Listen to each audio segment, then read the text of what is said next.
Assalamualaikum warahmatullahi wabarakatuh. Alhamdulillah, puji syukur marilah kita panjatkan kehadirat Allah Subhanahu wa taala yang telah memberikan nikmat kesehatan dan kesempatan kepada kita semua. Perkenalkan, nama saya Tima Seda Siregar dengan NPM 18150102 bertugas sebagai moderator. Esti Natalia Simorakir dengan NPM 18150081 bertugas sebagai pembuat PPT. Sartika Huta Barat dengan NPM 18150099 bertugas sebagai pemateri 1. Putri Ningsi dengan NPM 18150092 bertugas sebagai pemateri kedua. Alwi Muda Siregar dengan NPM 18150071 bertugas sebagai notulen. Adapun topik yang akan dibawakan pemateri pertama yaitu pengertian pendidikan, teori belajar andragogi dan penerapannya. Dan topik yang akan dibawakan pemateri kedua yaitu sumbangan teori belajar humanistik dan konstruktivistik untuk kemerdekaan belajar. Ki Hajar Dewantara dan kemerdekaan belajar, solusi program kemerdekaan belajar di antara teori dan harapan. Pemateri 1 akan menjelaskan isi PowerPoint kami. Yang pertama, pengertian pendidikan. Pendidikan merupakan suatu keharusan bagi semua kita untuk memperolehnya secara adil, layak, beradab, karena ini sudah menjadi cita-cita bangsa yang termasuk dalam Undang-Undang Dasar 1945 bahwa pendidikan bertujuan untuk mencerdaskan kehidupan bangsa.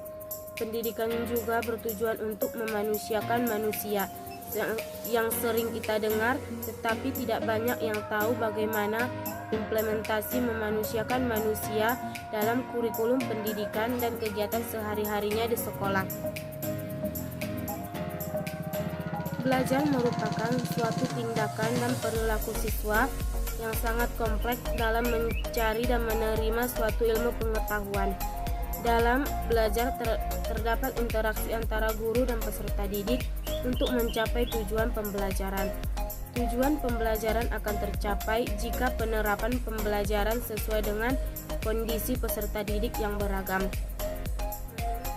Pendidikan dan Kebudayaan Republik Indonesia yaitu Nadiem Makarim bahwa merdeka belajar adalah kemerdekaan berpikir. Dan terutama esensi kemerdekaan berpikir ini harus ada pada guru terlebih dahulu. Tanpa terjadi dengan guru, tidak mungkin terjadi dengan muridnya. Dia mencontohkan banyak kritik dari kebijakan yang akan ia terapkan. Misalnya kebijakan untuk mengembalikan penilaian ujian sekolah berbasis nasional ke sekolah. Salah satu kritiknya yaitu menyebutkan banyak guru dan kepala sekolah yang tak siap dan belum memiliki kompetensi untuk menciptakan penilaian sendiri. Nadiem mengapresiasi kritik tersebut. Seharusnya tak ada orang yang meremehkan kemampuan seorang guru. Kompetensi guru di level apapun tanpa ada proses penerjemahan dari kemampuan dasar dan kurikulum yang ada, maka tidak akan pernah ada pembelajaran yang terjadi. Tanpa guru melalui proses interpretasi, refleksi, dan proses pemikiran secara mandiri, bagaimana menilai kompetensinya, bagaimana menerjemahkan kompetensi dasar, dan ini akan menjadi suatu rencana pelaksanaan pembelajaran atau RPP yang baik. Menurutnya, bahwa pembelajaran tidak akan terjadi jika hanya administrasi pendidikan yang akan terjadi. Paradigma merdeka belajar adalah untuk menghormati perubahan yang harus terjadi agar pembelajaran itu mulai terjadi di berbagai macam sekolah. A. Teori belajar andragogi dan penerapannya. Belajar merupakan salah satu kebutuhan hidup manusia yang vital dalam usahanya untuk mempertahankan hidup dan mengembangkan dirinya dalam kehidupan bermasyarakat dan bernegara. Banyak teori mengenai proses pembelajaran didasarkan pada rumusan pendidikan sebagai suatu proses transmisi budaya. Dari teori itu lahirlah istilah pedagogi yang diartikan sebagai suatu ilmu dan seni mengajar anak-anak. Perkembangan selanjutnya, istilahnya pedagogi tersebut berubah artinya menjadi ilmu dan seni mengajar.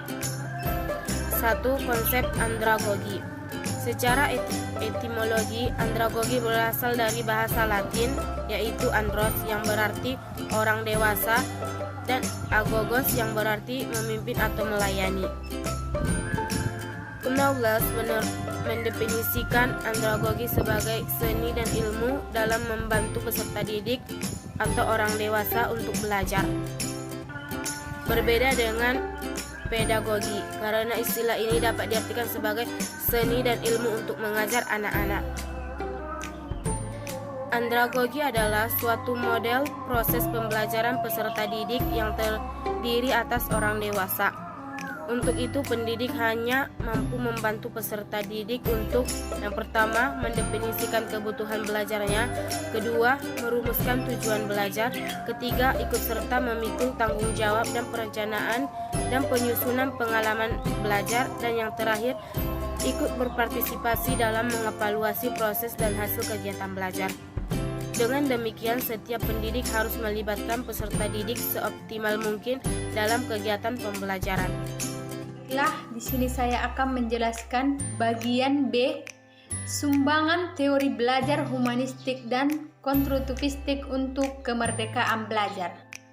Yang pertama, teori belajar humanistik. Teori belajar humanistik lebih menekankan kebebasan personal, pilihan, kepekaan, dan tanggung jawab. Teori humanisme atau humanistik merupakan konsep belajar yang lebih pada sisi perkembangan kepribadian manusia. Tujuan belajar menurut teori ini adalah yaitu memanusiakan manusia, artinya perilaku tiap orang ditentukan oleh orang itu sendiri dan memahami manusia terhadap lingkungan dan dirinya sendiri. Dan yang kedua yaitu teori belajar konstruktivistik. Teori belajar konstruktivistik merupakan teori belajar yang lebih menekankan pada proses dan kebebasan dalam menggali pengetahuan serta upaya dalam mengkonstruksi pengalaman. Menurut teori ini, belajar konstruktivisme atau konstruktivistik yaitu pengetahuan tidak dapat dipindahkan begitu saja dari pikiran guru ke siswa. Artinya bahwa siswa harus aktif secara mental membangun struktur pengetahuannya berdasarkan kematangan kognitif yang dimilikinya. Dengan kata lain, siswa tidak diharapkan sebagai botol-botol kecil yang siap diisi dengan berbagai ilmu pengetahuan sesuai dengan kehendak guru. Dan yang bagian C-nya yaitu kemerdekaan belajar prasyarat agar anak gemar belajar. Di sini kondisi pendidikan kita saat ini dapat digambarkan sebagai kelas tanpa guru. Anak-anak belajar ketika ada guru, tapi langsung riuh ramai ketika guru meninggalkan kelas. Bukan salah anak-anak yang memang tidak dibiasakan merencanakan sendiri proses belajarnya. Belajar yang semudah aktivitas alami anak dirampas menjadi agenda orang dewasa yang dipaksakan pada anak. Pendidik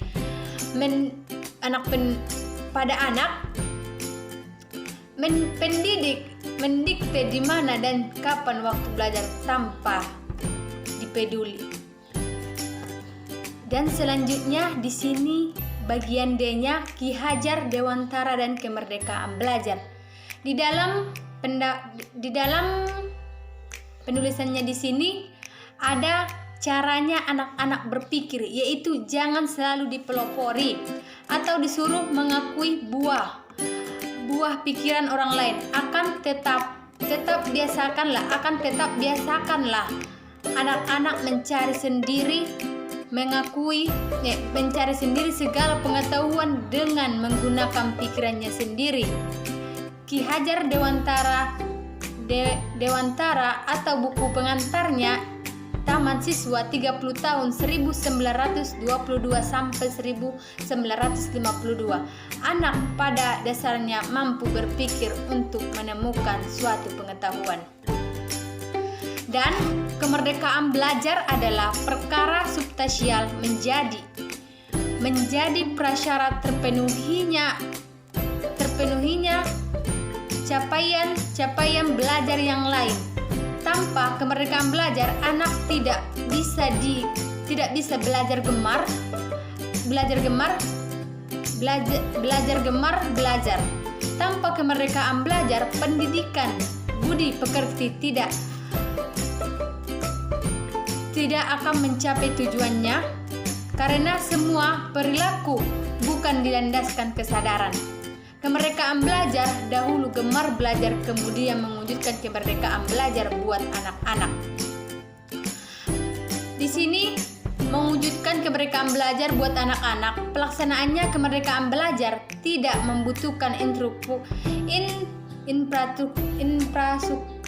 infrastruktur atau anggaran yang besar. Ada beberapa cara yang bisa dilakukan untuk membangun kemerdekaan belajar buat anak-anak sebagai berikut. Di sini ada pada skala nasional yang pertama, yang kedua pada tingkat nasional dan daerah, yang ketiga pada lingkup komunitas, yang keempat pada lingkup kelas dan rumah. Di sini yang bagian E-nya, solusi program Merdeka Belajar di antara teori dan harapan. Di sini ada empat program kebijakan pendidikan Merdeka Belajar. Yang pertama yaitu perubahan pada ujian sekolah berstandar nasional atau USBN. Yang kedua yaitu UN, ujian nasional. Yang ketiga pelaksanaan pembelajaran atau RPP. Yang keempat peraturan penerimaan peserta didik baru atau PPDB. Zonasi 4 program pokok kebijakan pendidikan tersebut akan menjadi arah pembelajaran ke depan yang fokus pada arahan Presiden dan Wakil Presiden dan dalam meningkatkan kualitas sumber daya manusia.